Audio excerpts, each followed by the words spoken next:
할렐루야. 오늘은 예수님의 다시 오심을 기다리는 대림절 6번째 날입니다. 오늘 하루 예수님의 이 땅에 오심의 의미와 그 사랑을 기억하며 감사하는 복된 하루를 보내시기를 간절히 소망합니다. 아멘. 사랑하는 성도 여러분, 대림절은 어떤 절기일까요? 말 그대로 기다릴 대자에 올림자를 쓰는 절기입니다. 예수님의 이 땅에 오신 2000년 전의 초림의 사건을 기억하며 우리가 그 의미를 기대하는 시간이기도 하지만 동시에 다시 오실 예수 그리스도를 기대하고 기다리는 시간이기도 합니다.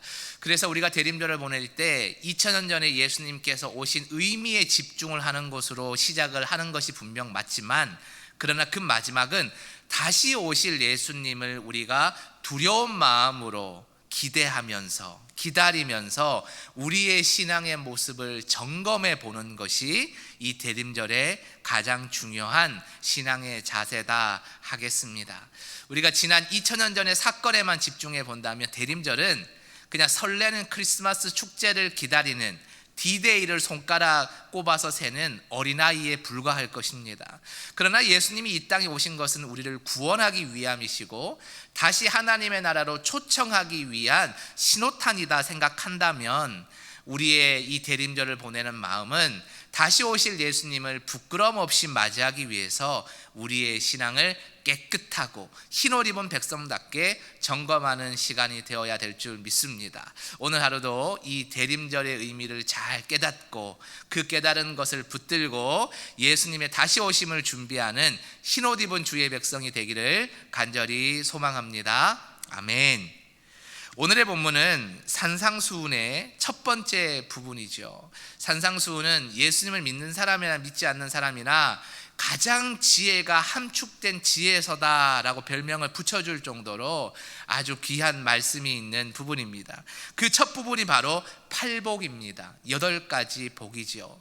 우리가 흔히 복이라고 하면 세상 사람들이 생각하는 성공과 부귀를 떠올리기 십상입니다. 예수를 10년 믿고 20년 믿고 30년 40년 50년 믿었다 자부해도 세상의 복과 교회를 다니는 사람들이 바라보는 신앙의 복을 구분하기는 여러분 쉽지 않습니다. 왜 그럴까요? 단순히 믿음이 없어서 그렇습니다라고 표현하기는 어려움이 있어요. 그것도 왜 그러냐면 우리는 세상 속에서 살아가기 때문입니다. 세상 속에서 가져야 되는 여러 가지 삶의 자세나 어려움이나 고난이나 즐거움이나 희로애락 모든 걸 다 경험하기 때문에 세상이 말하는 복과 하나님이 말씀하시는 복을 칼같이 잘라내기는 사실은 어려운 점이 있습니다. 그러나 그럴수록 우리가 이 팔복의 말씀을 묵상하면서 무엇이 진짜 복인지, 왜 힘들고 어렵지만 세상을 붙들지 않고 예수님을 붙들어야 하는지를 이 팔복의 말씀을 묵상하면 묵상할수록 깨달아지는 말씀들이 있다라는 사실입니다. 예수님께서는 참된 복의 길을 우리에게 이 말씀을 통해서 보여주셨습니다. 그리고 대림절을 맞아 우리가 어떤 마음과 삶의 자세로 예수님을 다시 맞이해야 할지를 팔복을 통해 가르쳐주고 있다는 사실입니다.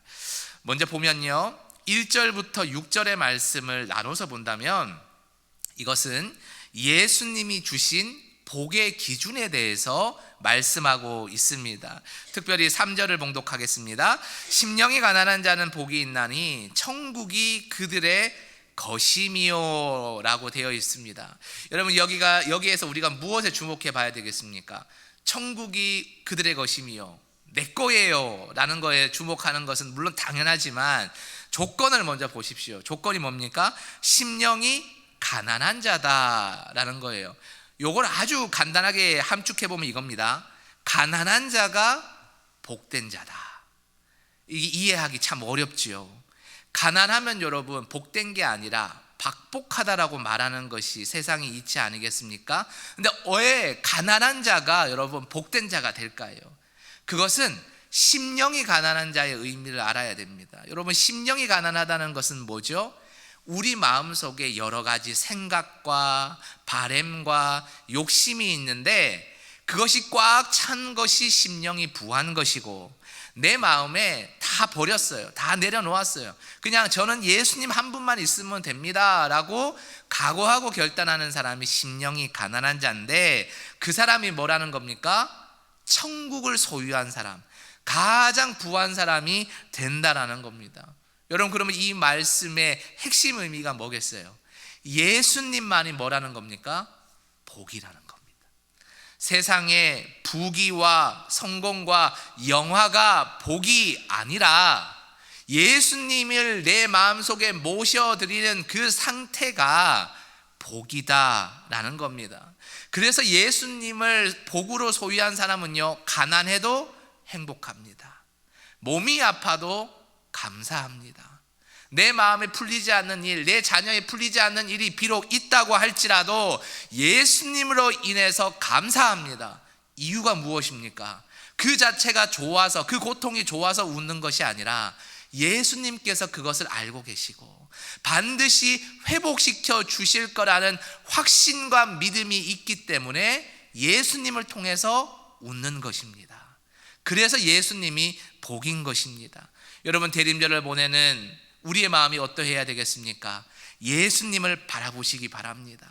예수님만이 복임을 바라보시면서 예수님 안에서 모든 것이 회복되는 것을 믿는 믿음, 소망, 기대를 가질 때 대림절을 살아가는 우리 크리스찬들의 믿음이 비로소 성숙될 수 있다는 겁니다. 그러나 그렇지 못하는 경우는 무엇이겠습니까?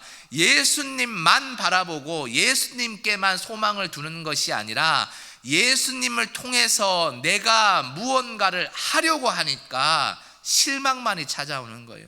여러분, 예수님을 통해서 무언가를 하려고 한다는 마음가짐이 뭡니까? 좀 듣기 거북할 수 있지만 양해해 주십시오. 예수님을 이용하는 겁니다. 우리는 결코 우리의 입술로 생각으로 이런 거 하지 않는다고 생각하지요. 어떻게 예수님을 이용합니까? 천벌을 받지요. 그러나 예수님께만 소망을 두고 맡기지 않고, 예수님 저 이거 해줬으면 좋겠는데요, 예수님 제발 저거 해주십시오, 저거에만 집중한다면 그것은 예수를 이용하는 것과 진배 없습니다. 그러니 사랑하는 여러분, 권면합니다. 말씀 안에서 예수님께만 소망을 두시고 예수님께 다 내어 맡기시기 바랍니다. 여러분, 대림절을 기다리는 많은 고통스러운 사람들이 있습니다. 그러나 그것이 해결되려면 예수님께만 소망을 두고 심령이 가난한 자가 되어 다 내어 맡길 때, 예수님만 내 마음속의 왕으로 초청할 때 비로소 예수님이 주시는 참 평안을 얻을 수 있고 누릴 수 있다 확신하는 여러분이 되시기를 간절히 바랍니다. 아멘.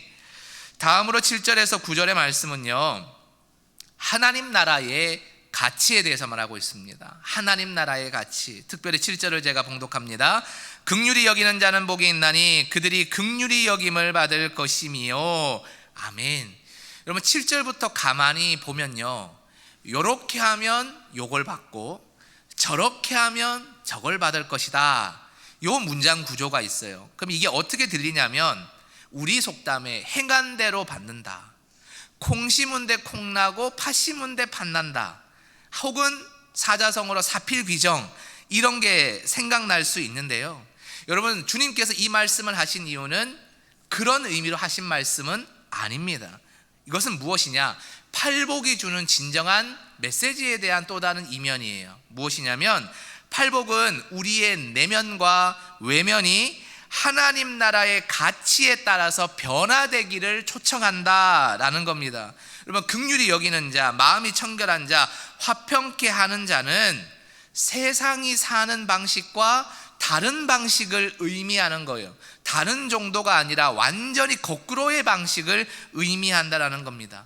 여러분, 세상 사람들 앞에서요, 긍휼히 여겨주고 마음의 깨끗함을 가지고 대해주고 화평하게 하려고 내가 참으면 우리가 세상에서 손해를 보겠습니까? 이익을 얻겠습니까? 저보다 훨씬 더 인생의 선배님들이신데 가르쳐 주십시오. 손해를 봅니까? 이익을 얻습니까? 손해를 봅니다. 예, 제가 40년 조금 넘게 못 살았어요. 아직 젊지요. 그래도 이렇게 살면은 손해 볼 텐데라는 생각을 가끔씩 팔복을 묵상할 때마다 할 때가 있어요. 그런데 왜 우리 예수님께서는 이렇게 살아라고 말씀을 하실까요? 그것은 이렇게 살면 손해 하나도 안 보고 너희들이 부귀와 영화를 얻을 것이다 라고 말씀하시는 게 아니라, 손해보고 어려운 거 박해받는 거 당연히 알지만 이렇게 사는 것이 하나님 나라의 법칙이라는 것을 말씀해 줍니다. 왜 그럴까요?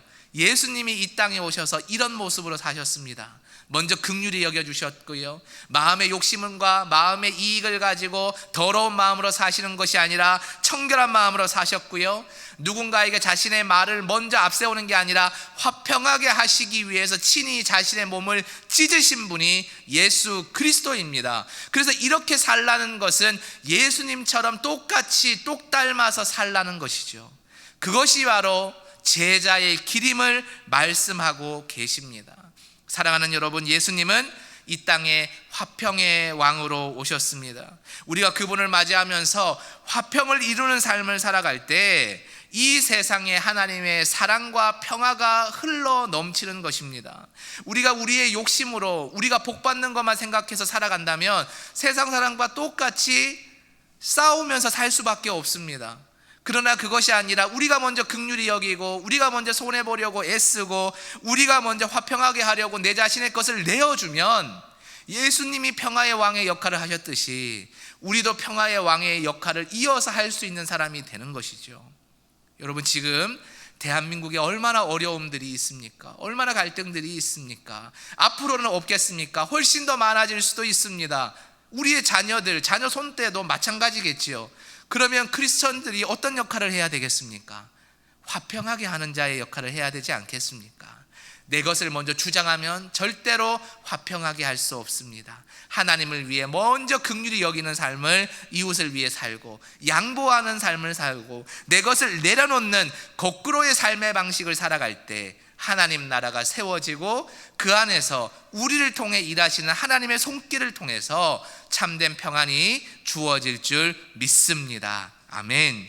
마지막으로 10절부터 12절의 말씀은 예수님의 말씀대로 살다 보면 핍박을 받게 될 텐데, 그러나 핍박을 받게 되는 자가 복되다는 말씀이 이어집니다.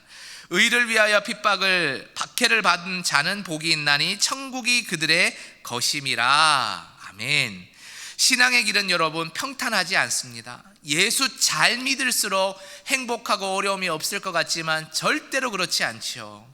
여러분, 예수를 잘 믿으면 잘 믿을수록 때로는 가시밭길을 걷게 될 때도 있습니다. 그러나 예수님은 하나님의 뜻을 따르는 저와 여러분이 핍박을 받을 때 우리들에게 하늘의 상급이 있음을 약속해 주고 계십니다. 여러분, 이 땅의 삶은 잠깐입니다. 이 잠깐의 삶을 살기 위해서 하나님 나라의 법칙대로 살지 않고 세상의 법칙대로 사시는 것이 맞겠습니까? 결코 그렇지 않겠지요. 잠깐의 세상을 바라보지 말고 영원한 세상, 영원한 나라를 약속하시는 다시 오시는 예수님을 바라보시면서 이 땅의 법칙이 아니라 당당하게 하나님 나라의 법칙을 붙드시는 약속 있는 백성들로 살아가시기를 바랍니다. 여러분, 대림절은 기다림의 시기입니다. 기다림은요, 힘든 것입니다. 어려운 것입니다. 그럼에도 불구하고 오랜 기다림을 끝까지 참아내는 사람은 어떤 사람이겠어요? 꼭 필요한 사람, 그것이 꼭 있어야지만 살 수 있는 사람, 간절한 사람만이 기다림을 견뎌냅니다.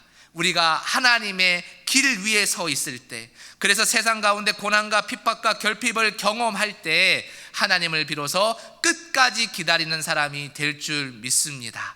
현실에 안주하는 이 땅의 백성처럼 사는 것이 아니라 하나님 나라를 사모하며 신앙의 그 가시밭길을 거침없이 걸어갈 수 있는 저와 여러분들이 되기를 간절히 바랍니다. 아멘. 이 시간 우리 대림절의 남은 시간을 바라보시면서 이런 결단을 세웠으면 좋겠습니다. 세 가지 결단을 권면해 드릴 텐데요. 첫 번째는 우리의 마음을 점검하는 것입니다.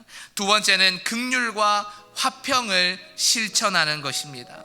세 번째는 고난 중에서도 소망을 잃지 않고 끝까지 예수님을 바라보시는 것입니다. 이 세 가지 결단을 가슴에 품고 다 함께 주여 한번 외쳐 부르고 통성으로 기도하며 나아가겠습니다.